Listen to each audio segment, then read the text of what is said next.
Baik anak-anak, bismillahirrahmanirrahim. Assalamualaikum warahmatullahi wabarakatuh. Perkenalkan, nama Ibu Megawati dari kampus Universitas Negeri Makassar, jurusan Pendidikan Teknologi Pertanian. Di sini Ibu akan menjelaskan materi tentang pemupukan pada tanaman. Nah, sebelum kita masuk pada materi tentang bagaimana tata cara pemupukan pada tanaman pangan, sebelum itu kita harus mengetahui apa itu pemupukan. Istilah pemupukan tidak terlepas dari pengertian pupuk, di mana pupuk merupakan suatu zat kimia yang mengandung satu atau lebih unsur hara yang dibutuhkan oleh tanaman, baik itu organik maupun anorganik. Sedangkan pemupukan adalah tindakan memberikan tambahan unsur-unsur hara pada kompleks tanah, baik langsung maupun tidak langsung, sehingga mampu menyumbangkan bahan makanan bagi tumbuhan atau tanaman. Jadi, pemupukan ini perlu dilakukan untuk membuat sebuah tanaman itu bisa berkembang dengan baik atau membuat tanaman yang kita tanam itu menjadi subur. Nah, jadi anak-anak, kenapa pupuk ini penting bagi tanaman? Karena apabila kita tidak memberikan pupuk, maka akan berdampak pada tanaman yang akan kecil, tidak tumbuh-tumbuh, ataupun nantinya apabila menghasilkan buah, itu buahnya akan kecil. Anakku sekalian, pemupukan bisa berdampak baik untuk tanaman dan juga bisa berdampak buruk untuk tanaman. Kegagalan pertumbuhan dan panen tidak hanya disebabkan oleh kekurangan hara, namun kelebihan hara juga dapat menyebabkan kegagalan panen.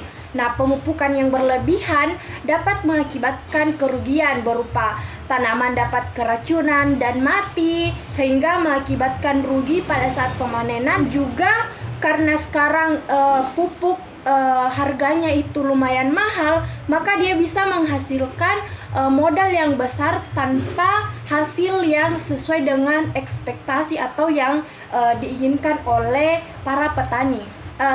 Saya yakin anak-anakku, siswa-siswaku sekalian pasti bertanya-tanya, unsur hara apa sih yang terkandung dalam pupuk organik ataupun anorganik? Nah, hal yang harus kita ketahui terlebih dahulu adalah mengetahui apa sih sebenarnya itu unsur hara dan kenapa unsur hara itu sangat dibutuhkan oleh tanaman. Nah, anak-anakku sekalian, yang perlu kita ketahui bahwa unsur hara merupakan unsur kimia tertentu yang dibutuhkan oleh tanaman untuk mencapai pertumbuhan tanaman yang optimal, dengan catatan faktor yang lain dalam keadaan normal. Jadi, tanaman ini akan mengabsorpsi unsur hara dalam bentuk ion di sekitar perakaran. Nah, unsur hara yang tersedia tidak seimbang akan menyebabkan defisiensi dan penurunan produksi. Unsur hara yang terdapat pada tanaman dapat berupa zat nitrogen, fosfor, kalium, magnesium, tembaga, seng, mangan, boron, besi, klor, sulfur, fosfor, kalsium, kalium, dan lain sebagainya.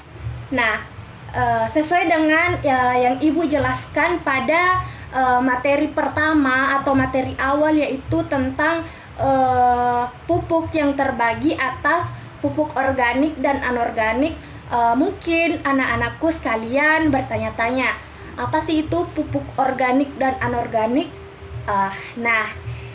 Ibu akan jelaskan mengenai pengertian dari pupuk organik dan pupuk anorganik, di mana pupuk organik adalah pupuk yang sebagian besar atau seluruhnya terdiri atas bahan organik yang berasal dari sisa-sisa tanaman atau hewan yang telah mengalami rekayasa berbentuk padat atau cair, yang digunakan untuk memasok bahan organik, memperbaiki sifat fisik, kimia, biologi tanah. Contoh dari pupuk organik bisa kita lihat di kehidupan sehari-hari, semisal pupuk kandang, pupuk kompos, baik itu padat maupun cair.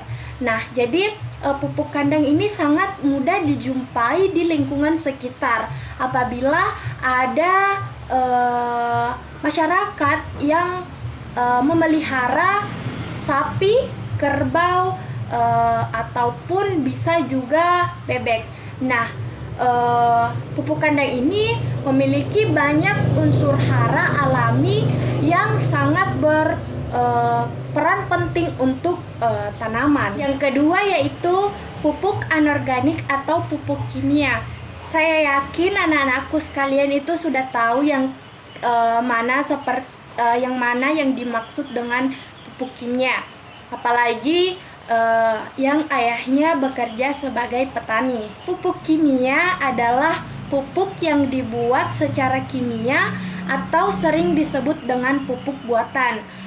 Pupuk kimia bisa dibedakan menjadi kimia tunggal dan kimia majemuk, di mana pupuk kimia tunggal hanya memiliki satu macam hara, sedangkan pupuk kimia majemuk memiliki kandungan hara yang lengkap. Pupuk kimia yang sering digunakan pada tanaman pangan yang pertama yaitu CA, NPK, urea, TST, DSP, KCl, dan lain-lain. Sedangkan pupuk majemuk ialah pupuk yang digunakan dengan pencampuran dari pupuk tunggal.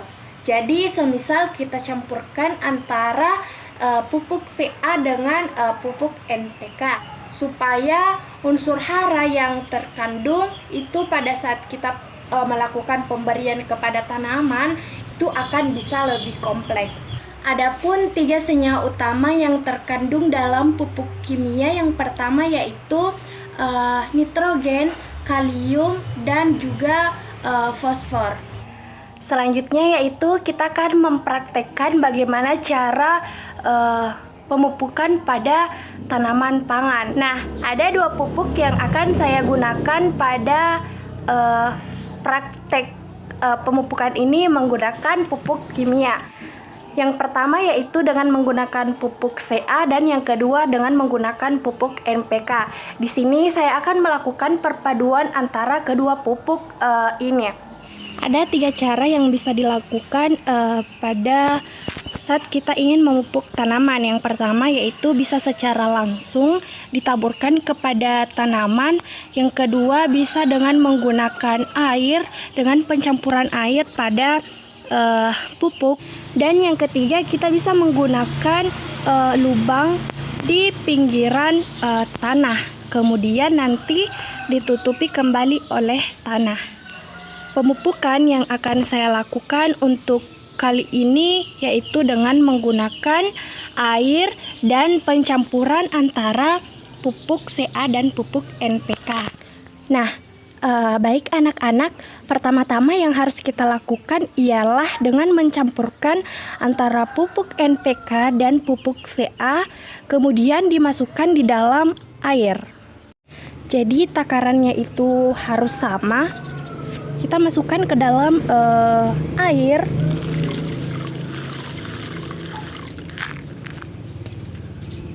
Begitupun juga dengan pupuk CA.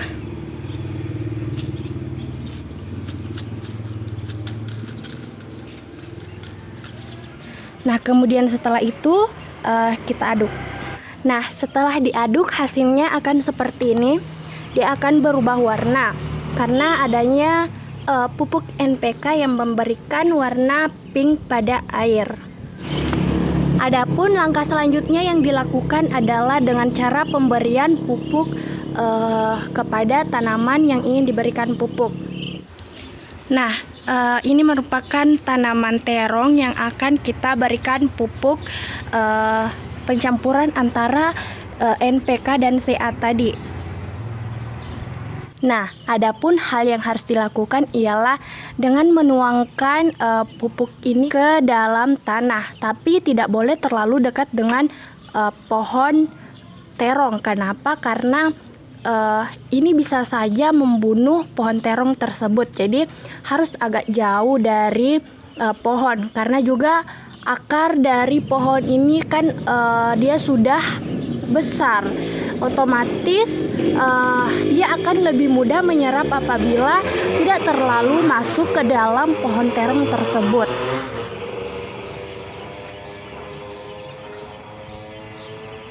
Jadi pada pemberian pupuk tidak perlu untuk terlalu banyak, karena ini juga kapan kelebihan pupuk anorganik maka bisa membunuh tanaman tersebut. Nah, saya yakin anak-anakku sekalian ini sudah tidak sabar ingin mencoba bagaimana proses pemupukan pada tanaman pangan. Nah, jadi setelah sampai di rumah kita bisa mempraktekkan bagaimana sih cara dari pemupukan tanaman pangan yang benar dan baik. Sekian dulu materi pembelajaran Ibu untuk hari ini.